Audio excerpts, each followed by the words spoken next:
Defining the objective of your Facebook ad is very important because the objective is going to set the pace for your entire advertising campaign. So everything else is going to be based around what your objective is.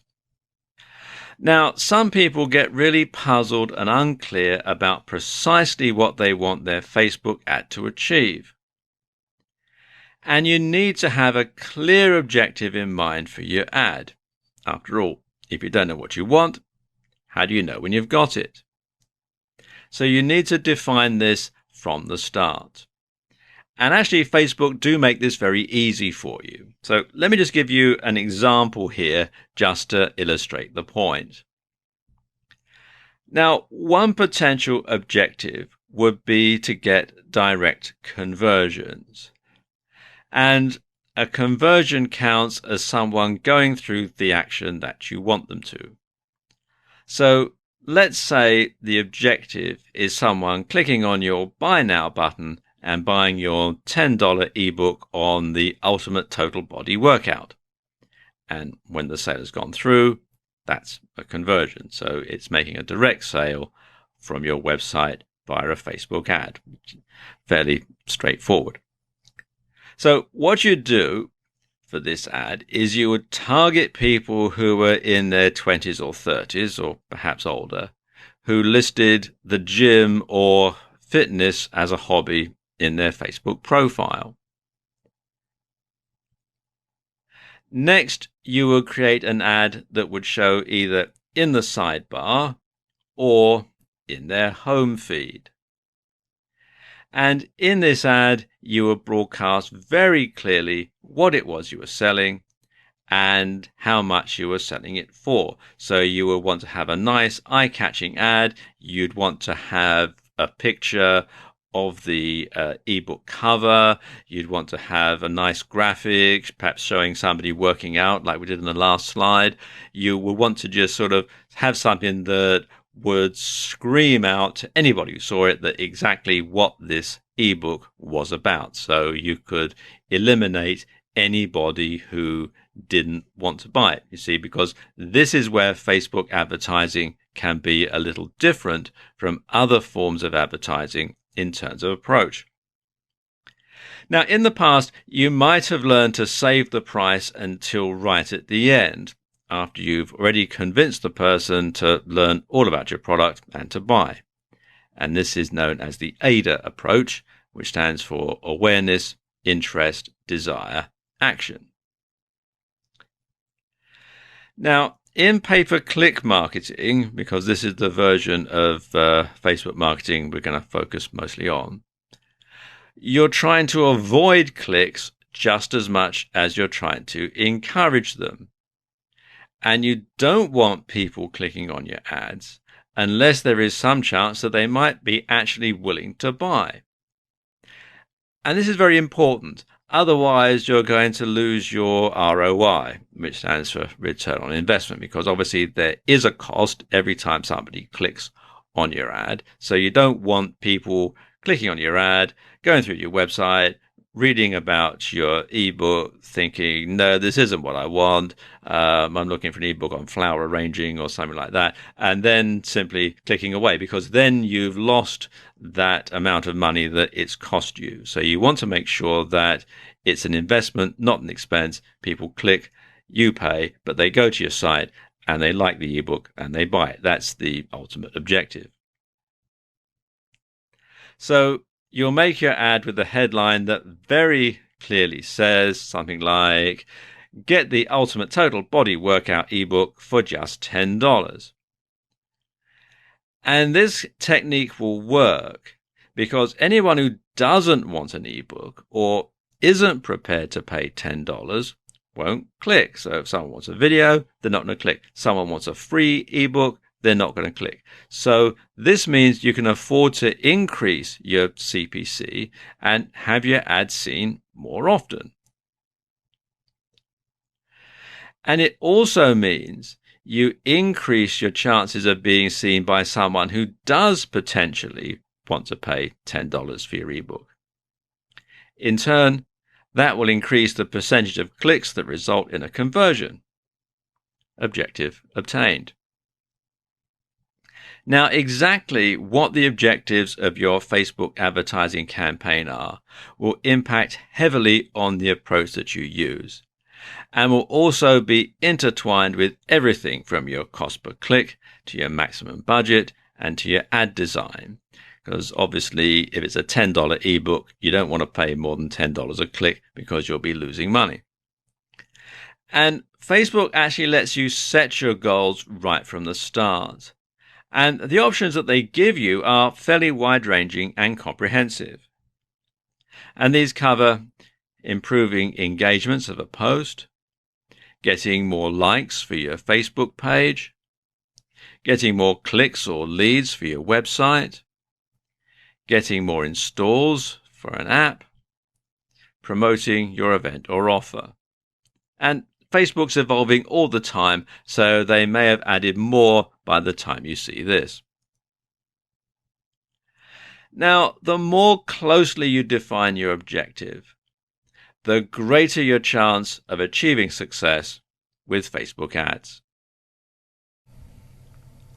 Creating a cost-effective Facebook ad bidding strategy is incredibly important. Getting it wrong could leave you seriously out of pocket. One of the best things about PPC from the point of view of an advertiser is that it doesn't actually cost all that much each time someone clicks. As a rule, you generally pay only a few cents and up to, maybe $5 for clicks. And this means you have a fair margin for error when it comes to ROI, or return on investment. And if you're selling a product on your site, and let's say you make about $30 profit per sale, then you only need a small percentage of those clicks to actually result in a purchase to make a profit. Another great advantage of PPC marketing like this is there's no set cost for your clicks and the minimum spend is tiny.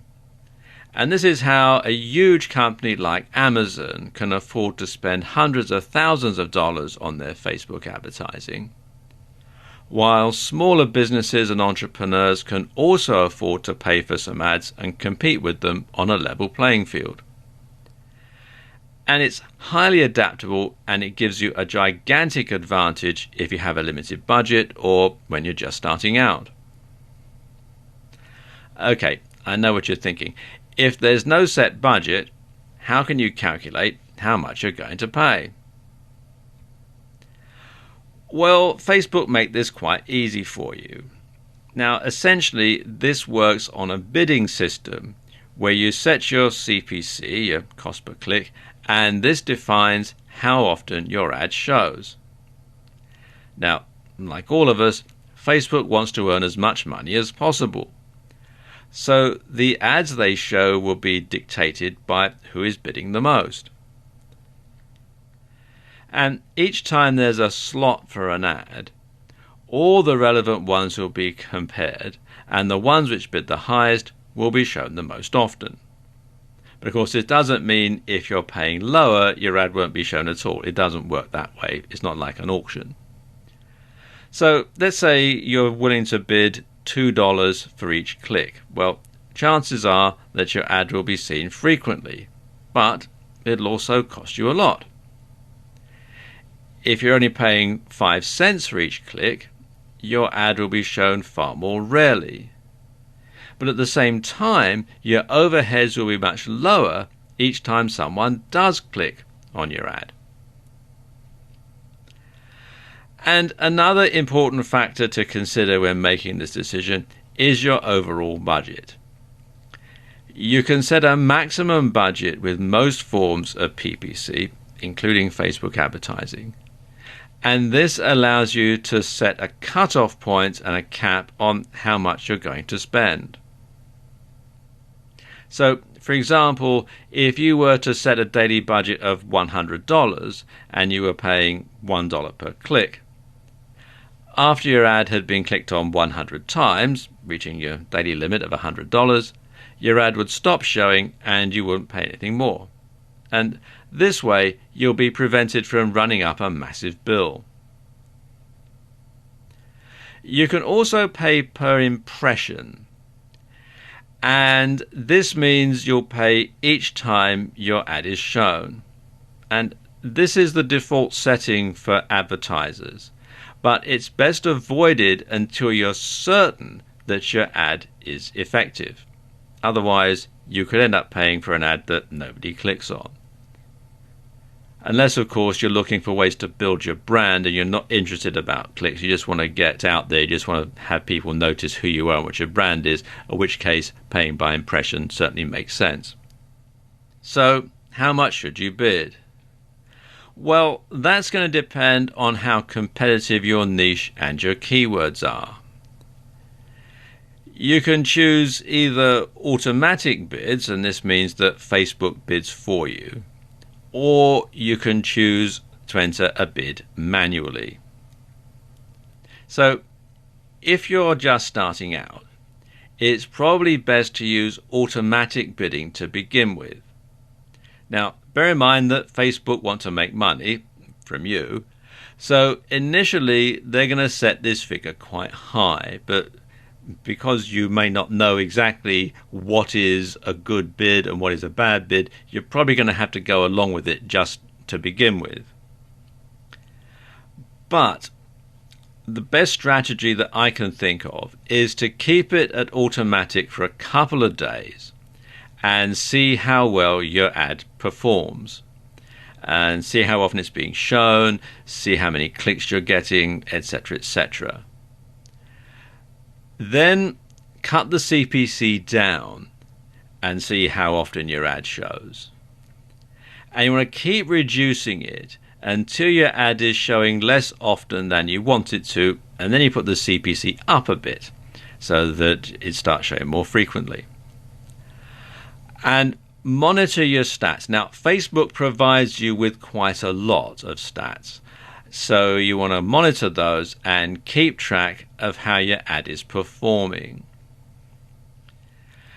Next thing you want to do is to cut the daily budget down to one that you can comfortably afford. Now, remember, Facebook will set it for how much they want you to spend. So you want to cut it down to something that you can afford regardless of the CPC, because after all, we don't want to run up a huge bill and get into debt or anything like that. So once you've done this, you just have to experiment and tweak and test your ad for the best conversion. And it's something that you just have to play by ear most of the time, because there are so many different variables depending on your niche, on the keywords that you're going after, on your target audience, and so on. So there is no hard and fast rule. You just have to play it by ear and work through, tweak, test, improve, and so on. And then eventually you'll get to a point where your ad is performing optimally, and then you can just simply perhaps roll it out to a wider audience. But that is the best way that I know of to create a Facebook ad bidding strategy. In this video, I'm going to talk you through how you go about creating a Facebook page. And if you're going to advertise on Facebook, it's a good idea to have an outstanding Facebook page to tie everything together. And this will allow you to gain a larger audience to market to, and it will ensure that when someone does go to your page, they'll have only positive experiences.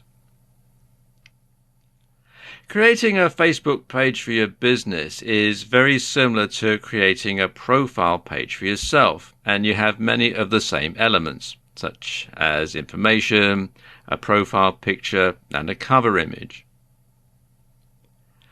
Now, one tip here is to make sure you have strong branding that comes across in your page. A great logo makes a world of difference here, so invest the time and/or money in creating a good one. Also, consider using a writer to fill in your details. a professional copywriter to do that. And make sure that the writing style that you use matches the tone of your business. Now, they make it kind of hard to find the page to log in to create pages.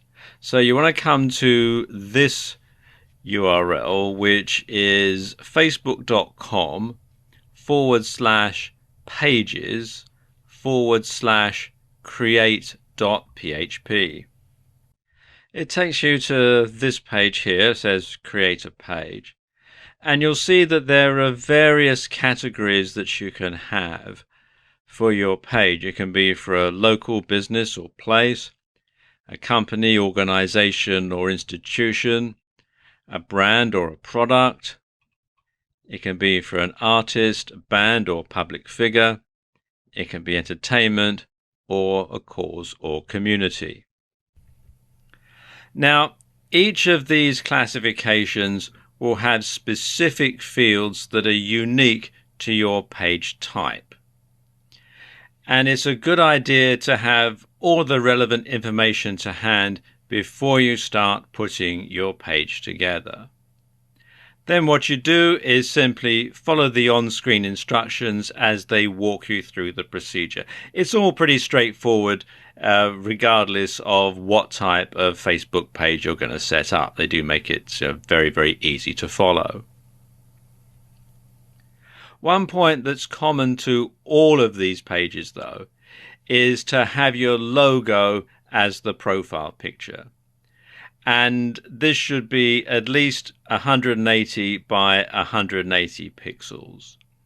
And it's a good idea, if you don't already have a logo, to get one professionally designed, because it's just going to give a really good image about your business.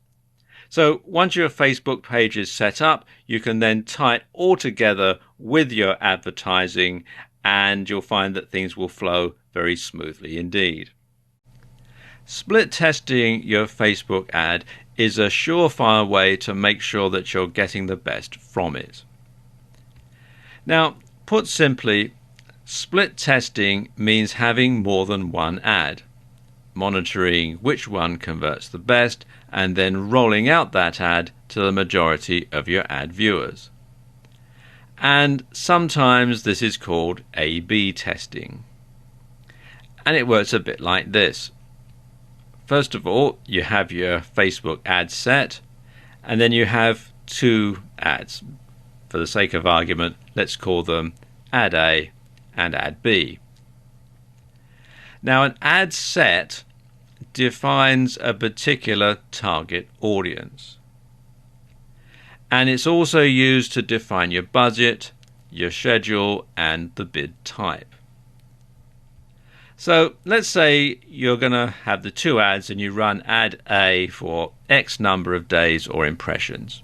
You then note the number of conversions. You then run ad B for the same number of days or impressions, and again you note the number of conversions. Now let's say, for the sake of argument, that when you go through all the stats you find that ad B outperforms ad A.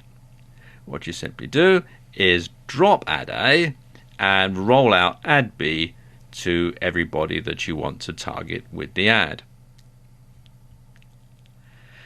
And you then repeat the process using the wealth of data that Facebook provides in its ad reporting to further refine your split tests over time. Now, Facebook provides a breakdown of your ad performance based on location, age, gender, ad placement, and more. And you can use this data to further refine the testing process. So you can create a new ad set and then target an audience based on a particular interest on Facebook, for example. And you can also split test where the ad appears on Facebook, whether it appears in the sidebar or in the newsfeed, etc., how it performs on mobiles as opposed to people watching on PCs, etc. There's all sorts of different stats that you can use to your advantage here. And you simply rinse and repeat, and you do this for all of your ads.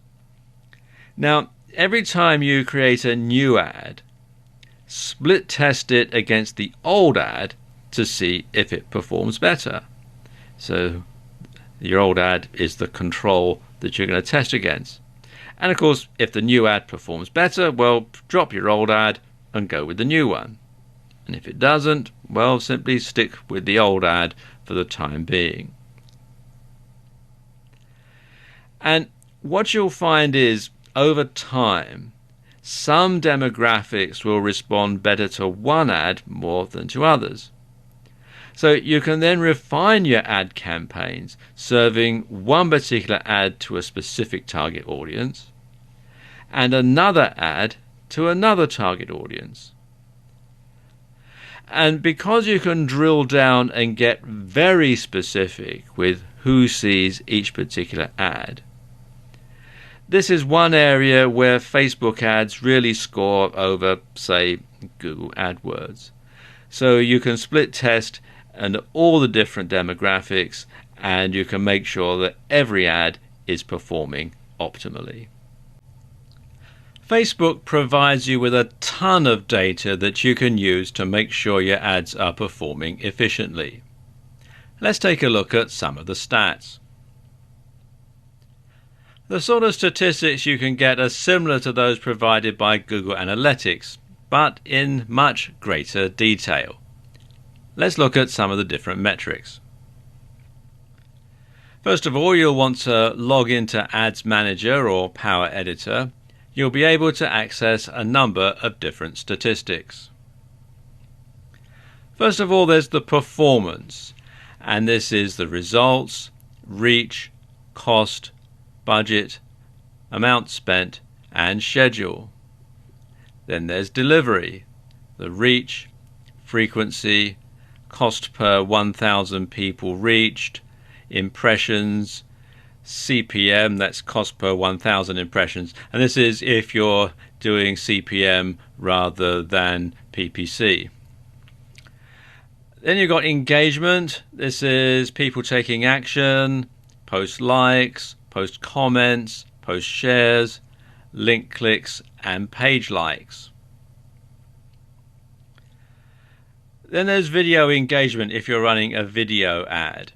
And these cover impressions, video views, cost per video view, 10-second video views, cost per 10-second video view, reach, amount spent, average percent of video viewed, video views to 25, 50, 75, 95 and 100%. And this can help you to perhaps tweak your video ad to get people to watch it longer and to see it right through to the end. So you'll know when there's a point when people are starting to lose interest in your video and are clicking away, and you can go back and perhaps re-edit your video to change that and make it more effective.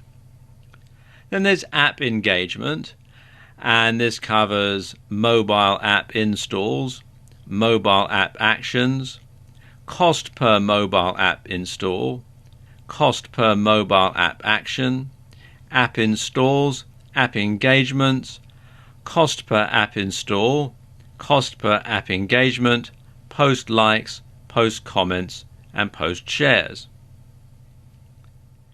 Then there's carousel engagement if you're running a carousel ad. Bear in mind, not all of these statistics that we're going to go through here are going to apply to every single type of ad. So this is to do with carousel ads and carousel engagement, and that includes the reach, frequency, impressions, clicks, unique clicks, CTR, unique CTR, amount spent, CPM, that's cost per 1,000 impressions if you're going that way, cost per 1,000 people reached, cost per click, cost per unique click, actions, people taking action, link clicks, CTR, mobile app installs, leads and conversions, key web page views and conversions, other website conversions, registrations, conversions, adds to cart, checkouts, cost per mobile app install, cost per lead, cost per key page view, cost per other website conversion, cost per registration, cost per add to cart, and cost per checkout. Then there's performance and clicks. You can track the results, reach, frequency, cost, amount spent, ends, all the clicks, click-through ratio, cost per click, impression, CPM, link clicks, CPC per link, CTR per link. Then cross-device, you've got website actions, all of them, mobile app installs, website action value, cost per website action, cost per mobile app install. And you can also customize the statistics that you want. And you can customize any number of sets of columns and save them however you wish to label or identify them. And each custom column set can include any combinations of metrics related to performance, engagements, videos, website, apps, events, clicks, and settings. You can also take a look in the breakdown column, and you can break down campaign data by delivery, action, and time. Now, there are more stats too, but I think that's enough to get you started. Now, at this point, you might be on information overload and not know what to do with all this data. It's best to download all this information to your computer and to save it. And then you can open it up as a spreadsheet. And you want to use this information in conjunction with split testing to see which ad version is performing best, see which audience segment you're targeting most effectively, and to tweak your campaigns to make sure you're getting the best value for your ad spend. You can adjust all sorts of metrics in a Facebook ad campaign. Quite frankly, it's mind-blowing. So ideally, you want to adjust your campaigns so that, first of all, you're paying the lowest CPC or CPM for each keyword or audience segment, while still getting the maximum ROI. And it's a job that's never completed because there are always new ways of improving your campaigns and making them better. There are a number of third-party tools out there that can help you to analyze and make better sense of all the Facebook statistics. I've got a few of them to show you here. Some are free, some you have to pay for, but they're all worth checking out. The first one is Likealyzer, which you can find here at likealyzer.com. And this is for analyzing and monitoring the effectiveness of Facebook pages, which of course does tie into your advertising. As it says, it helps you measure and analyze the potential effectiveness of your Facebook pages. So if you're using your Facebook ad to generate likes, then obviously you want to make sure that your Facebook page is up to scratch. And as you can see here, they do complete analytics, instant review pages, statistics, and this is actually a free tool. Then there's Simply Measured, which is simplymeasured.com. Then there's Sociograph, which is sociograph.io, and this is analytics for Facebook groups and for pages. And then there's Fanpage Karma, which is fanpagekarma.com, and again they will analyze all the different reports from not just Facebook but from all sorts of other social media. So there you go, just a few ways that you can analyze how your Facebook ads, Facebook pages, and indeed your social media as a whole is performing.